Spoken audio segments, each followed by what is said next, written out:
지난주 목요일날 수요일날 암송했었던 말씀인데 잠언서 말씀 기억하겠죠? 잠언서 4장 6절 말씀 지혜를 버리지 말라. 한번 암송해 보겠습니다. 시작. 네, 이미 다 버렸죠? 그죠? 다시 같이 한번 읽어보겠습니다. 시작. 지혜를 버리지 말라. 그가 너를 보호하리라. 그를 사랑하라. 그가 너를 지키리라. 다 같이 큰 목소리로 아멘 하겠습니다. 아멘. 지혜를 버리지 말아라. 좋은 말이죠. 그리고 거기에 대해서 싫어요 라고 얘기할 수 있는 사람은 없죠. 그런데 중요한 사실은 모든 성경을 볼 때 마찬가지입니다. 노트에 써놓으세요. 신앙은 결코 추상적이지 않습니다. 신앙은 결코 추상적으로 이렇게 뜬구름 잡는 소리로 끝내서는 절대로 안 되죠. 지혜를 버리지 말라라는 말씀을 우리가 나눴고 지혜를 버리지 말라라는 말씀을 암송을 했으면 반드시 질문을 해야 됩니다. 그게 도대체 뭔가? 여러분 노트에 써놓으세요. 내가 질문하면 하나님은 응답하신다. 믿으시면 아멘. 우리가 묻지 않아서 그렇죠. 하나님에게 물으면 우리에게 날마다 더 귀한 것으로 대답해 주시는 분이 하나님이라고 믿습니다. 지혜를 버리지 말라라는 추상적인 말이 아니라 지혜를 버리지 마는 게 뭔가 도대체. 그러면 오늘은 그와 관련된 말씀을 좀 나누려고 합니다. 오늘 열왕기하 14장에 나오는 아마샤라는 왕이 있습니다. 남유다의 왕인데요.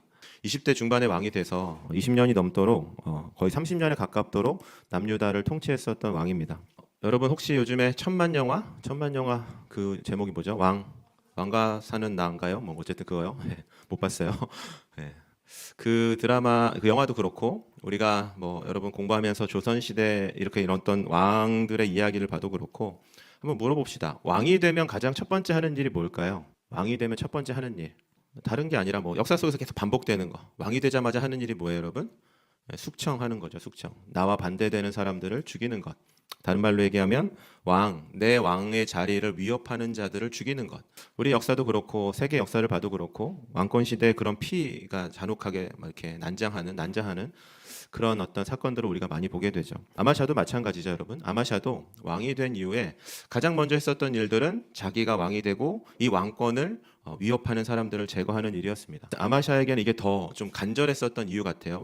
왜냐하면 아마샤의 아버지를 신하들이 살해했던 일이 있었거든요. 아마샤의 아버지는 그냥 병으로 죽거나 전쟁으로 죽었던 게 아니라 왕의 역할을 제대로 하지 못한다고 해서 신하들이 반역을 꾀해서 암살을 시도하고 그 암살의 결과로 아마샤의 아버지가 죽었기 때문에 아마샤 주변에는 여전히 자신의 아버지를 죽였던 신하들이 그대로 있었기 때문에 얼마나 무서웠겠습니까? 빨리 이들을 제거하지 않으면 나도 죽겠구나라는 생각이 들어서 아마샤는 왕위에 오르자마자 아버지를 살해했던 그 작당에 모의했었던 자들을 색출해서 숙청하는 일들을 하게 됩니다.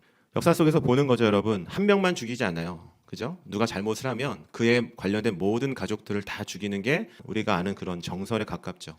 한 명이 잘못하면 한 명만 죽이는 게 아니라 그의 부모, 그의 자식, 그의 노비, 그의 종들, 그리고 심하다 싶으면 그와 관련된 친척들 혹은 그와 친하게 지냈다는 모든 사람들을 다 죽이는 것.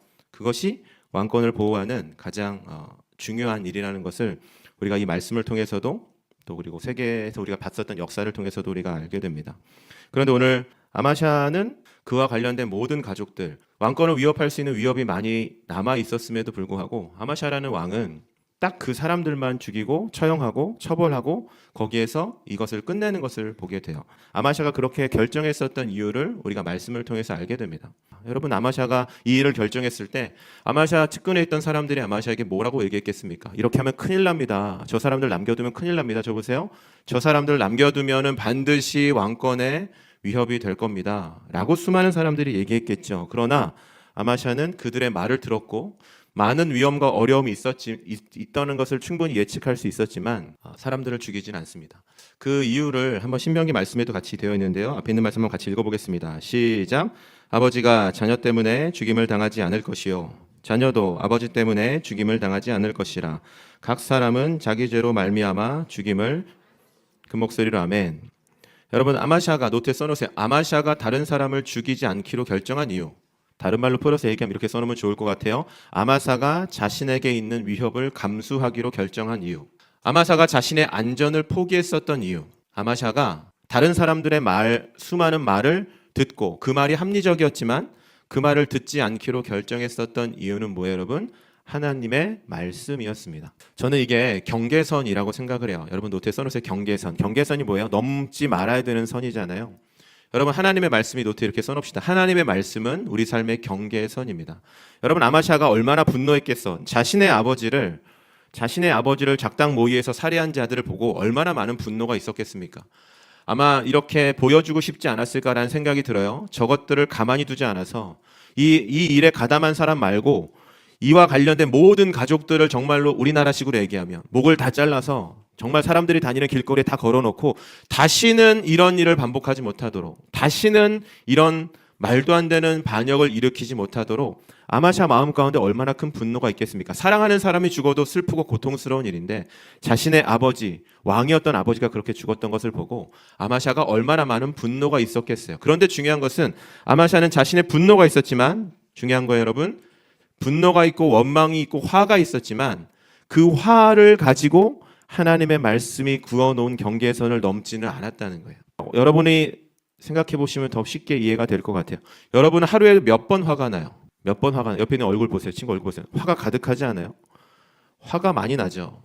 나를 하루에도 수십 번 건드는 사람들이 있잖아요. 짜증나게 하는 사람들이 있잖아요. 내가 누군가로 인해서 짜증나는 거 말고 나 스스로도 화가 나는 일이 많잖아요. 원망하는 일이 많고 아마샤가 당했던 것처럼 억울한 일도 너무나 많이 있잖아요. 그럴 때마다 우리가 하는 게 뭐예요? 하나님의 말씀이 있지만 사랑하라는 하나님의 말씀, 저 보세요. 인내하라는 하나님의 말씀, 하나님의 때를 기다리라는 하나님의 말씀, 하나님의 마음으로 용서하라는 하나님의 말씀, 그를 위해서 오히려 원수를 위해서라도 기도하라는 하나님의 말씀, 수많은 하나님의 말씀, 나를 지키기 위한 경계선, 하나님의 말씀이 있음에도 불구하고 우리가 당장 화가 날 때 하는 일이 뭐예요? 입술로 범죄하는 일, 마음으로 범죄하는 일, 때로는 구체적인 행동으로, 구체적인 말로 범죄하고 다른 사람을 공격하고 아프게 하는 일.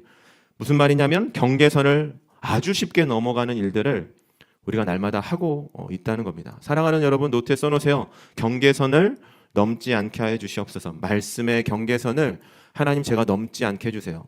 어떤 사람들은 예수님을 잘 믿으면 화가 없는 사람이라고 생각하기도 해요.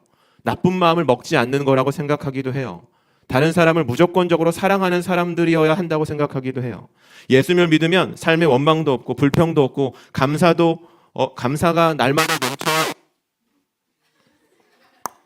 날마다 이럴 때도 감사가 넘쳐야 된다고 생각을 해요. 근데 제 마음속에 지금 확 짜증이 올라오죠. 듣는 여러분도 마찬가지겠죠, 여러분. 여러분 잘 들어주세요. 예수님을 믿었다고 해서 우리 삶에 시험이 없는 게 아니에요. 예수님을 믿었다고 해서 우리 삶의 시험이 괜찮아지는 것도 아니에요.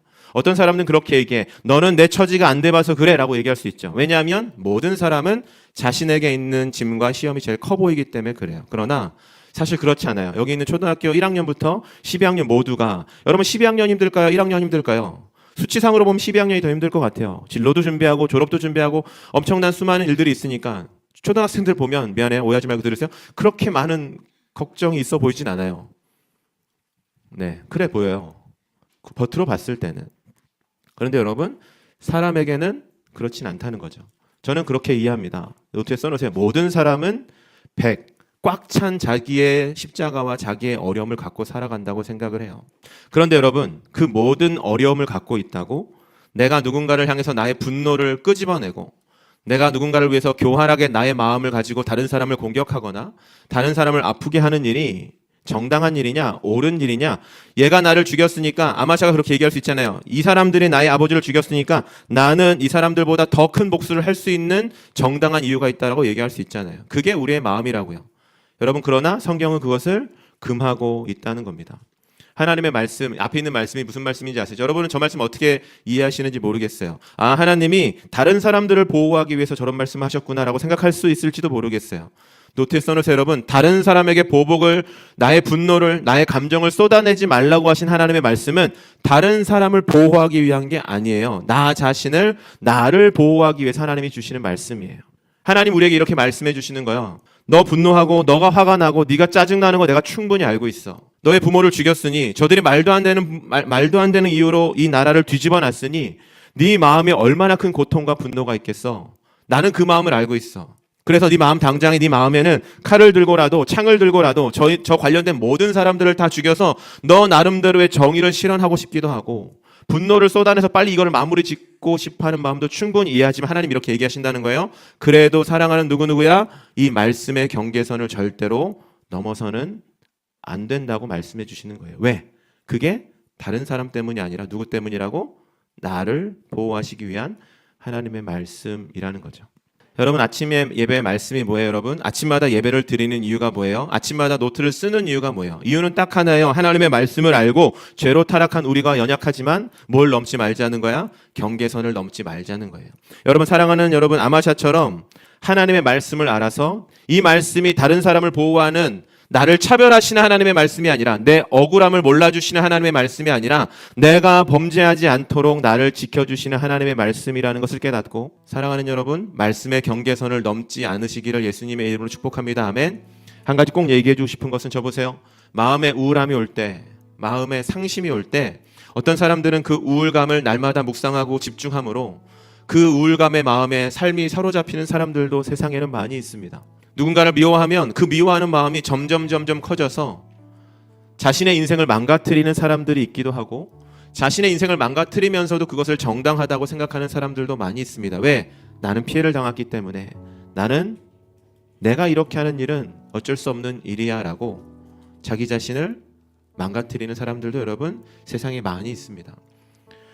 누군가를 위해서 보복하는 경계선을 넘지 않는다는 단순한 말씀, 우리 삶에 지켜지길 원하고, 또 다른 하나, 오늘도 날마다 나의 마음을 무너뜨리는 수많은 일들이 여전히 있지만 그 수많은 일들 때문에 하나님이 내게 그어주신 말씀을 넘어가는 일이 저와 여러분의 삶에 없기를 예수님의 이름으로 축복합니다. 아멘. 지혜를 버리지 않는다는 것은 뭘 아는 거예요? 그 경계선을 아는 거예요. 그 경계선을 알고 앞으로 막 가다가도, 분노가 막 오다가도, 원망이 막 오다가도, 짜증이 막 오다가도, 두려움이 막 몰려오다가도 그 경계선 앞에 딱 서면 거기서 멈추고 그 이상 넘어가지 않고 다시 말씀으로 돌아와서 세상이 줄 수 없는 오직 하나님만이 주시는 은혜와 평안 안에서 머물고 살아가는 것, 그것이 지혜를 버리지 않는 일입니다. 세상의 사람들은 지혜를 뭐라고 얘기하냐면, 아마샤를 통해서 이렇게 얘기할 수 있어요. 모든 사람을 싹 다 죽여버려야 돼. 그게 지혜야. 그게 네가 살아남는 방법이야. 네가 가지고 있는 모든 것들을 다 끄집어내서 확인하고 해결하고 모든 것을 다 완벽하게 해놔야 돼. 그게 지혜라고 얘기하지만 성경은 그렇게 이야기하고 있지 않아요. 사랑하는 누구누구야? 하나님이 그어주신 말씀을 절대로 넘어가지 마. 사랑하는 여러분, 말할 때, 친구들하고 오늘 대화할 때 하나님이 그어놓으신 말씀의 경계선을 넘지 않으시길 축복합니다. 아멘. 공부할 때 게을름이 몰려올 때에도 하나님이 그어놓으신 성실하라는 말씀의 경계선을 넘지 않으시길 축복합니다. 놀고 싶고 쉬는 시간에 더 놀고 싶고 공부 시간에 물 먹으러 가고 화장실 가고 싶은 마음이 수도 없이 들지만, 그 마음이 드는 게 당연한 거라고 충분히 받아들일 수 있지만, 그럼에도 불구하고 하나님이 그어놓으신 정직과 성실의 경계선을 넘지 않기로 결정하는, 그래서 하나님의 은혜와 말씀으로 보호받는 저와 여러분들 되시길 예수님의 이름으로 축복합니다. 아멘. 같이 이 시간 기도하도록 하겠습니다.